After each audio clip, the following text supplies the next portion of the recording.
hundreds of thousands of people here in Tiananmen Square, perhaps as many as 500,000, even more.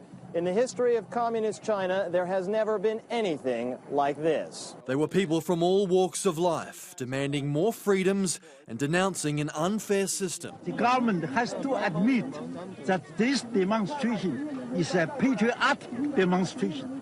For 2 weeks, they demonstrated in the capital. Western media witnessed what seemed a potential transformative moment for the communist nation. For that period of time, everyone seemed to be in a good mood, and they wanted to facilitate the work of journalists and in getting China's story out, because there was this sense of optimism. Branches of the government itself are joining in, lending their support, hoping that this protest will produce results. What resulted was a brutal government crackdown. After declaring martial law, an estimated 30,000 troops descended on Tiananmen Square and turned their guns on their fellow citizens.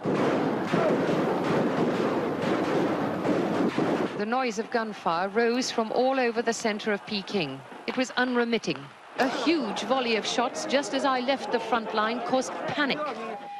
The young man in front of me fell dead. I fell over him. 2 others were killed yards away. The truth, no one had believed the People's Army would actually open fire on the people themselves. Then Associated Press reporter John Pomfret was on the ground. Yeah, I had never heard gunfire fired in anger before, and it was an extraordinary experience. I was extremely afraid. It's unclear exactly how many were killed. Estimates are as high as 10,000 people. The military stubbed out minor protests over the following days. This lone man's stand against a column of tanks proved a powerful symbol of an ultimately fruitless struggle.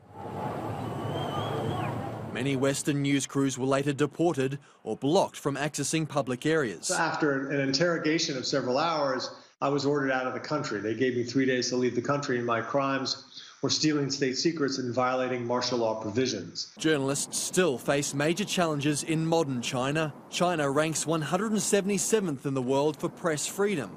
More than 60 journalists and bloggers are known to be behind bars, and the government places significant restrictions on foreign media entering and reporting in the country. Now they've stopped us. Sky's Mark Stone was arrested while reporting live in Beijing in 2013.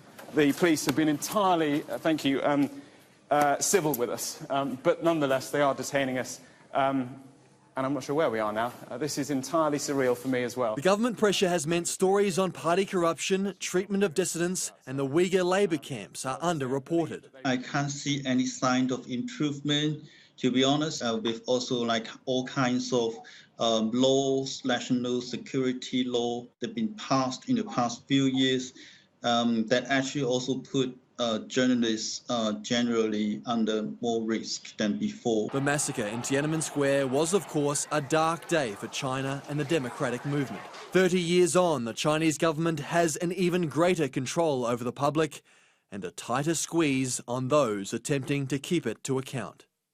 Brent O'Halloran, Sky News.